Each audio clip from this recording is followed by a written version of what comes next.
지난 1905년 러일 전쟁 당시에 울릉도 앞바다에 침몰한 러시아 선박이 있습니다. 돈스코이호라는 선박인데요.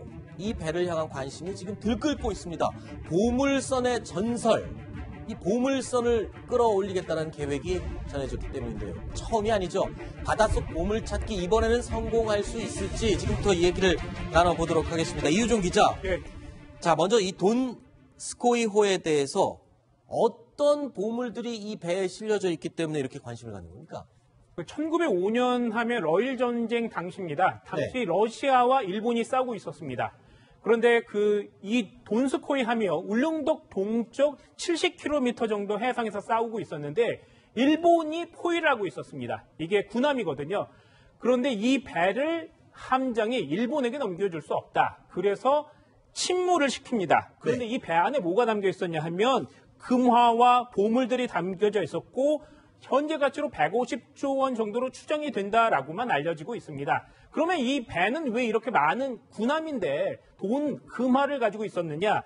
당시에는 지금처럼 전자 결제가 안 됐습니다. 또 신용카드 없었죠. 당연하죠. 그러다 보니까 당시에 물건을 살고 군수품을 실어 나르려면 이런 것들을 결제를 해야 됩니다. 아하. 그래서 금괴와 금화를 함께 가지고 있었습니다. 근데 이 돈스코이호가 이름이 낯설지 않는 게 이 보물선이라고 우리 언론에 그리고 세상에 알려진 게 처음이 아니잖아요. 여러 번 있었죠. 오래됐죠. 사실 이게 이제 1915년부터 시작이 됩니다. 그 당시에 이제 일본에서도 이 배를 탐사를 하기 위해서 시작을 했었고요. 그리고 나서 이제 1981년에 한 민간 업체가 또 탐사를 하겠다고 했는데 기술력 부족으로 해서 발견을 못했습니다. 네. 그리고 나서 IMF 때 이제 1998년에 동아건설이 이 돈스코이호의 인양 작업에 참여를 하게 됐는데 그러다가 2000년에 이 배를 발견했다. 이렇게 이제 발표를 해요. 그러면서 동아건설 주가가 엄청나게 급등을 하죠. 그런데 그 부분을 이제 제대로 인양을 못하고 정확하게 또 확인이 안 되고 이러면서 이제 동아건설은 파산을 하게 되는데 2003년에 이 사진은 나왔습니다. 사진까지 한 물밑 40m 정도에 있는 돈스코이호로 추정되는 배의 사진까지는 나왔습니다. 정확하게 이 배가 돈스코이호다. 이렇게 확인된 바는 아직 없습니다. 지금 보시는 이 사진이 바다 밑에 가라앉아 있는 돈스코이호로 추정되는 그 배의 사진입니다. 그런데 보면은 이 돈스코이호를 인양하려고 시도했던 동아건설 측도 돈스코이호일 가능성은 높지만 보물이 실려 있는지는 아직 확인할 수가 없다라고 당시 2003년도에 입장을 발표를 했고요. 그리고 러시아의 이 전문가도 돈스코이호 침몰 사실은 맞지만 그 안에 대량의 금화가 실렸을 가능성이 그렇게 크진 않아 보인다라고까지 얘기를 하고 있습니다. 저게 원래는 그러니까 그 전에 이른바 러시아군의 회계선이라는 배가 있었는데 저 돈스코이호는 원래 발티크에서 출발을 해가지고 221일 걸려서 우리나라 동해까지 온 거예요. 싸우기 위해서.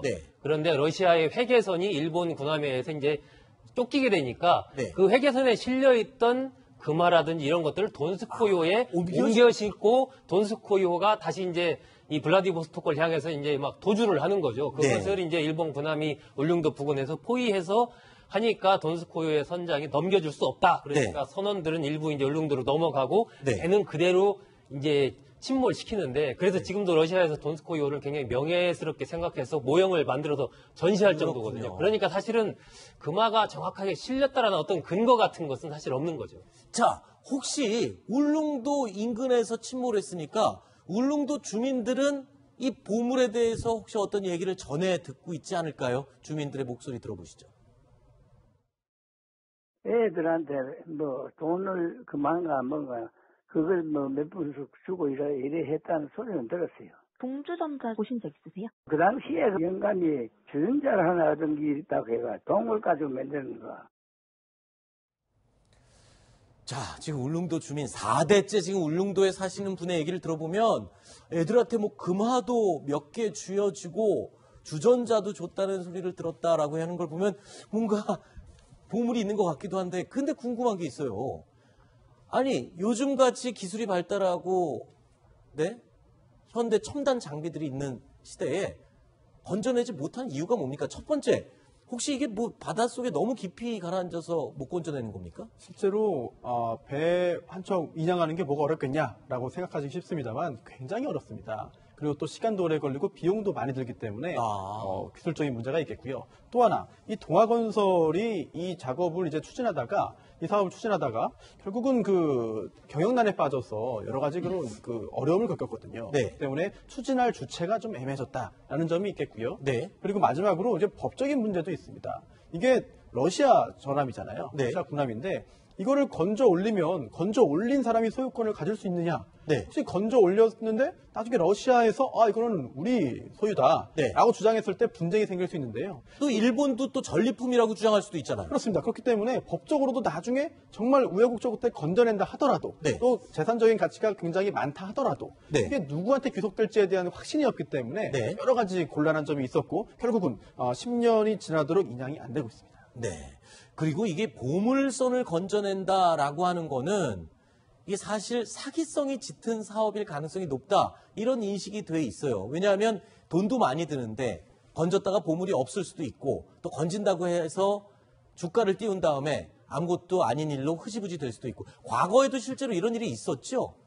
네, 그렇습니다. 예전에 보면 이용호 게이트라고 있습니다. 네. 그 당시에도 그 삼해 인더스라는 기업이 있었는데 이 회사의 주가를 띄우기 위해서 그 보물선 이것이 당시에도 등장하게 됐습니다. 네. 당시에 등장했던 보물선은 어떤 거냐면요. 일제강점기 때인데 일제강점기 때 일본이 금괴를 가지고 있었습니다. 그것을 네. 한국에 보관하다가 이제 2차 세계대전이 거의 폐쇄기지 터지자 일본으로 가져갔다는 겁니다. 그러다 그게 도중에 침몰했고 여수 앞바다에 빠졌다 이런 얘기를 하고 있으면서 그것을 찾아내겠다 이런 얘기를 하면서 삼해 인더스라는 회사가 이 보물섬 추적에 나서면서 주가가 2,900원에서 17,500원까지 뛰었습니다. 이게 바로 그 유명한 이용호 게이트잖아요. 그렇습니다. 그러니까 이 보물선을 건진다라는 사업은 이런 사기성 짙은 그런 일들 때문에 이번에도 혹시 그런 건 아닌지라고 의심스러운 눈으로 보는 사람들이 많이 있는 것 같습니다. 이게 또 신안 앞바다 보물선 이야기도 과거에 또 있었죠? 네, 신안 앞바다에 건져낸 것은 해저 유물인데요. 사실 송나라, 원나라 때 도자기, 청자 이런 것들입니다. 근데 사실 시작은요. 어떤 어부가 그 그물을 던졌는데 여기에 고기는 안 잡히고 그 그릇들이 자꾸 발견이 됩니다. 근데 사실 그 동네에서는 뭔가 큰 배가 바다에 빠져 있을 것이다라는 소문은 구전으로 돌고 있었습니다. 하지만 이 그릇을 잡아든 어부는요, 그 당시가 1975년인데 그 자신의 집에 그냥 방치했습니다. 아하, 그러다가 모를 줄 모르고요. 예, 모르고 그냥 뭐 그릇 정도라고 생각을 했겠죠. 네. 근데 그 다음 해에 교사였던 동생이 와서 이거 정말 수상하다. 뭔가 골동품 같다 이런 얘기를 하고 문화재청으로 달려가서 신안 앞바다 해저 유물이 발견되기 시작했습니다. 그 당시에 그래서 발견된 보물이 어마어마한 양이 나왔었죠. 굉장했었죠. 한 9년 동안에 발굴을 했거든요. 네. 유물의 양만 청자가 한 12,000점, 네. 그리고 청백자 합쳐서 한 5,300여 점 하고 동전이 한 800만 개 정도 나왔어요. 아하. 저게 이제 무게로 따지면 800만 개가 28톤입니다. 예. 이게 그 2016년에 국립중앙박물관에서 저기서 신안에서 나온 그 신안 보물선에서 나온 모든 유물을 한번 전시를 했거든요. 네네. 그때 저도 가서 봤는데 정말 도자기를 끝없이 이렇게 쌓아놨고 동전의 꾸러미 이런 것들이 막 굉장하게 있었습니다. 그 정도로 왜 그 보물선에 동전이 저렇게 800만 개나 실렸는가? 저게 일종의 우리가 지난번에 세월호 사건 때 봤던 평형수 역할을 그 당시에는 동전이 했습니다. 아하. 그 배의 균형을 잡는 역할. 그렇기 네. 때문에 저렇게 동전을 많이 실었고 전체 유물이 한 23,500여 점 정도 실려 있었습니다. 그렇군요. 자, 울릉도 바로 옆에 가라앉아 있는 돈스코이호. 과연 이게 실제로 보물을 가득 품고 있는 보물선일지 아니면 또 그냥 허황된 이야기로 끝날지 조금 더 지켜보도록 하겠습니다.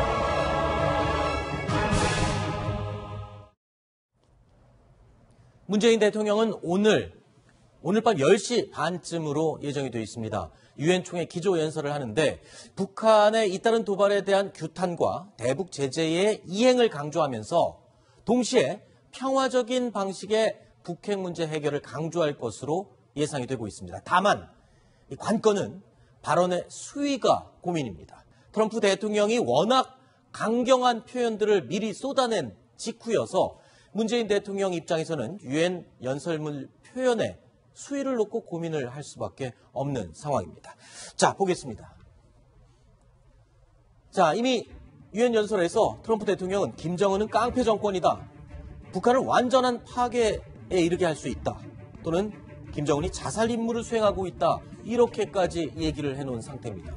오늘 밤 유엔 연설, 문재인 대통령이 원래 기조 그대로 평화 방식을 강조할 경우 혹시 외부에서 볼 때 한미 공조에 균열이 간 게 아니냐라는 지적을 할 가능성이 있습니다. 그렇다면 북한을 향해서 강력한 비난을 한다. 그럴 경우 평화와 압박 기조에 어긋나는 게 아니냐라는 또 지적을 받을 수가 있습니다. 자, 어떤 내용이 담길지 고민을 할 수밖에 없는 그런 상황이군요. 네, 일단은 기본적으로 베를린 그 구상을 발표했던 큰 틀에서 그냥 유지를 하실 것 같고 네. 아마 유엔 전 회원국에 대해서 북한에 대한 강력한 제재를 하자 그렇게 촉구를 할 겁니다. 왜냐하면 네. 가장 북한에 대한 피해가 큰 우리나라가 앞장서서 이렇게 하는 것이 좋을 것 같아서 아마도 미국의 요청을 받아서 그렇게 할 가능성이 높고 네. 다만 그러나 이 모든 것들이 대화를 통해서 북한 핵 문제를 푸는 것이기 때문에 우리가 평화적으로 이 핵 문제를 해결해야 된다라는 강조를 하실 가능성이 높습니다. 네, 그렇군요. 자, 그런데 또 한 가지 이 트럼프 대통령이 워낙 이렇게 강력한 표현들을 미리 쏟아냈기 때문에 마치 국제적인 다른 나라 사람들이 볼 때는 한국이 전쟁이 날 것 같은 위험한 장소처럼 인식이 돼버렸어요. 그런데 이 문재인 대통령 입장에서는 평창 동계올림픽의 흥행도 지금 고민을 해야 되거든요. 그러니까 트럼프 대통령이 한국을 위험한 장소인 것처럼 인식을 심어놨기 때문에 그 위험한 장소로 놀러 오십시오, 구경 오십시오라고 말하는 것도 참 곤란해졌어요. 네, 이게 진짜 국가를 운영하는데 큰 딜레마죠. 네. 안보의 딜레마, 뭐 계속 딜레마에 걸려 그걸 풀어가는 게 능력이거든요. 그러면 시점을 좀 옮겨서 1980년대 중반으로 가게 되면은 우리가 그 당시에 뭐 아웅산 사건도 있고 전두환 때 가장 인기 없는 정권이 전두환 정권인데 그때 서울올림픽 잘 치르게 준비했었죠. 네. 그리고 그 당시에 잘하기 위해서 우리 온갖 군데다 지뢰 깔아놓고 다 그랬었죠. 네. 그때 병력도 한 70만까지 끌어올렸습니다. 이제 그런 것들을 참고해서 이제 그땐 경제도 살리고 올림픽도 잘하고 안보도 잘했습니다. 근데 지금 이제 문 대통령은 어떻게 할 것이냐. 가장 네. 인기 없는 전두환 대통령하고 본인이 이제 비교가 되는 순간이 왔습니다.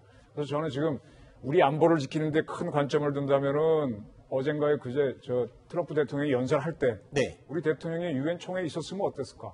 그래서 아직 있지 않았었죠. 있었죠. 그럼 한미 동맹이 굳건하는 걸 아니면 장관이라도 있다든지. 네. 근데 그걸 안 가셨단 말이에요. 그래서 그러면 한미 동맹은 지금 우리의 가장 살 길이라고 몇 번 대통령이 얘기하셨는데 그거를 건너뛰고 평화만 또 이야기하면 또 어떻게 되느냐. 그리고 평화는요. 전쟁의 결과가 평화입니다. 대부분의 경우. 네. 전쟁을 해서 정리가 되니까 평화가 오는 경우가 많지. 평화를 버리고 이게 하는 게 아니라 둘이 같이 가는 거란 말이에요. 또 전쟁이 일어나지 않는 냉전 시대도 평화라고 그렇죠. 그때 말씀하셨죠. 현실을 보면 그렇지 않습니까? 네. 자꾸 평화가 특별한 건 줄 아는데 그게 전쟁의 하나의 결과물이란 말입니다. 그래서 지금 우리가 지금 이 안보를 잘 지키면은 평화도 오고 평창 게임도 잘할 수 있습니다. 그런 얘기를 혹시 저는 기대하는데 어떤 연설할지 한번 기다려. 알겠습니다. 자, 이정은 부장이 조금 전에 그런 얘기를 했습니다. 트럼프 대통령이 연설할 때 문재인 대통령이 좀 그 자리에 있었더라면 하는 아쉬움이 있다라고 말씀하셨는데 신병수 차장. 네. 자, 그러면 그 시간에 트럼프 대통령이 저렇게 강력한 연설을 할 때 문재인 대통령은 뭘 하고 있었습니까? 네, 트럼프 대통령 첫 연설이었는데 문재인 대통령은 세네갈, 체코, 영국의 정상들과 연쇄 회담을 하면서 네. 지금 이정훈 부장께서 말씀하신 대로 그 평화, 북핵 문제 그 해결을 위한 평화적 해법에 그 우리가 추진하려고 하는데 좀 지지해달라 이런 그 정상회담 외교를 했는데요. 그 상임이사국들이 지금 그 대북 옵션에 대해서 어떤 입장인지 지금 화면으로 저희가 준비를 했는데 네. 그 상임위 사국 5개국에서 저렇게 뭐 반대가 많은 것처럼 숫자적으로는 보이지만 다 부질없습니다. 네. 미국이 검토하고 있다는 부분이 가장 중요하고요. 러시아, 중국이 반대하는 거야 너무 당연하고 네. 프랑스도 그렇고 영국도 그렇고 약간은 먼 그런 사정입니다. 그리고 영국이나 프랑스 같은 경우에는 미국에 대한 견제 뭐 이런 부분들도 분명히 있을 거고요. 네. 그렇기 때문에 일단 그 트럼프 대통령과 이번 유엔 총회에서 조금 더 한미 동맹의 어떤 그런 의미들을 좀 살렸으면 했는데 네. 오늘 그 유엔 TV 같은 것들을 보면은 한미보다는 한일이 가깝다는 거를 아니 그러니까 미일이 가깝다는 거를 아주 대외적으로 과시하는 자리가 된 것 같습니다. 아하. 점심 만찬 행사가 있었는데요. 정상 만찬이 있었는데 헤드 테이블에도 트럼프 대통령이 원해서 바로 옆에 아베 일본 총리가 앉았다고 합니다. 네. 둘이 찰떡 공조를 과시하면서 어제 트럼프 대통령이 이제 굉장히 토털리 디스트로이 해버리겠다. 완전히 파괴했더니 오늘 아베는 또 그거를 받아가지고 지금까지 대화로 해결하려 했던 모든 시도는 다 실패했다. 힘으로 제압해야 된다. 아하. 이런 취지의 유엔 연설을 했거든요. 네. 그런 와중에 문재인 대통령의 스탠스를 정확히 잡아야 5천만 대한민국이 안전할 수 있다는 부분을 다시 한번 강조를 하겠습니다. 자, 지금 트럼프 대통령이 유엔 연설을 하는 동안 문재인 대통령은 영국 수상을 만나고 그리고 또 이 다른 나라 세네갈, 체코. 네, 세네갈, 체코 뭐 이런 데를 만나면서 이제 평화를 강조했단 말입니다. 그런데 유난히 이렇게 영국과 프랑스에 가갖고 얘기를 하는 이유가 뭡니까? 뭐 다 형식적으로 하려면 누구든지 평화를 지지한다 그럽니다. 네네. 제가 프랑스를 하나 예로 들을게요. 그 전에 미국이 세르비아 전쟁인가 유럽에서 강행할 때 네. 나토가 같이 가자 그랬거든요. 네. 프랑스가 제일 반대했어요. 그건 자기네 어떤 드러내기 위한 건데 막상 시작되니까 미라지하고 라판 몰고 가서 가장 영국보다 더 많이 공격을 했습니다. 네. 그러니까 자기네 드러내기 위해서 주도권 싸움에서는 미국이 하는 거에 굉장히 반대하지만 딱 들어가면 제일 앞장서는 게 프랑스고요. 영국은 최근에 우리 군하고 미군하고 같이 한반도 작전 한번 했었죠. 네네. 걔네 타이푼 전투기까지 와가지고. 네. 영국도요 만만치 않은 나라입니다. 그래서 그렇군요. 어떻게 해야만 세계적인 지위를 유지를 하느냐 그걸 알기 때문에 처음엔 좀 반대하지만 필요하면 바로 바뀝니다. 자, 오늘 문재인 대통령 유엔 연설 직후에는 이 한미 정상회담 그리고 한미일 3국 정상 이 회담이 예정이 돼 있습니다. 그런데 이런 분위기에서 북핵 문제를 어떻게 해결해야 될지 한미일이 머리를 맞대는 이 상황에서 지금 유럽이 이 한반도 문제를 풀 수가 있다라고 하면서 나서는 분위기가 지금 조성이 되고 있어요. 특히 프랑스 마크롱 대통령이 이런 얘기를 했습니다. 들어보시죠. Do you think there's a military solution? Look at the map. If you think there is a military solution, you speak about a lot of victims. Because I do believe in negotiation, I do believe in how to control, I do believe in building peace. And I think that's exactly what we have to do in this region. 자, 독일의 메르켈 총리는 또 이렇게 얘기를 했습니다. 트럼프 대통령의 완전 파괴 위협 언급에 반대한다. 군사적 해결은 절대적으로 부적절하기 때문에 외교적인 노력에 집중해야 한다라고 하면서 무언가 우리 독일이 할 일이 있을 것이다. 역할을 하겠다. 이렇게까지 얘기했습니다. 그리고 마크롱 프랑스 대통령도 역시 무언가 한반도 문제를 해결하기 위해서 우리가 뭘 하겠다라는 식으로 의지를 계속 피력하고 있거든요. 유럽이 갑자기 이렇게 나서는 이유가 뭡니까? 네, 이게 바로 이제 그것도 ICBM을 개발하기 전까지는 네. 이게 동북아의 문제였습니다. 네. 전까지는 북한이 어떤 도발을 해도 유럽은 이렇게 적극적으로 나서지 않았는데 이제는 북한의 ICBM의 타겟이 자기들 될 수 있기 때문에 일단 북핵 문제를 해결할 필요가 있다. 이런 시급성을 느끼고 있는 거거든요. 네. 그래서 이제 독일도 미국과 북한 간에 중재를 하겠다는 생각을 하고 있는 것이고 프랑스도 마찬가지입니다. 네. 그래서 이제 유럽이 적극적으로 이제 북한 핵 문제 해결에 대해서 모종의 역할을 하겠다라고 네. 이제 나서기 시작하는 겁니다. 이게 유럽이 지금 이 한반도 문제 해결의 중재자 역할을 할 수 있는 그런 능력은 있나요? 어떻습니까?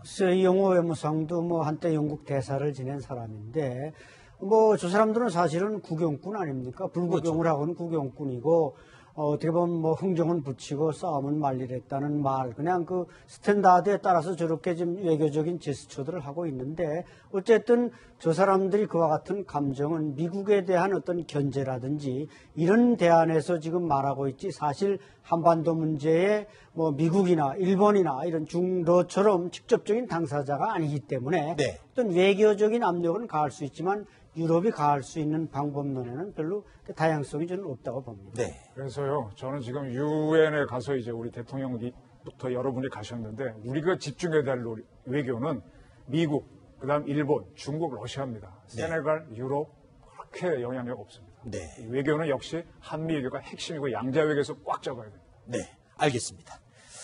자, 이번 순서까지 김정봉 실장님, 이정훈 부장, 그리고 안찬일 소장님 요 세 분 이야기를 듣도록 하겠습니다. 오늘 세 분 고맙습니다.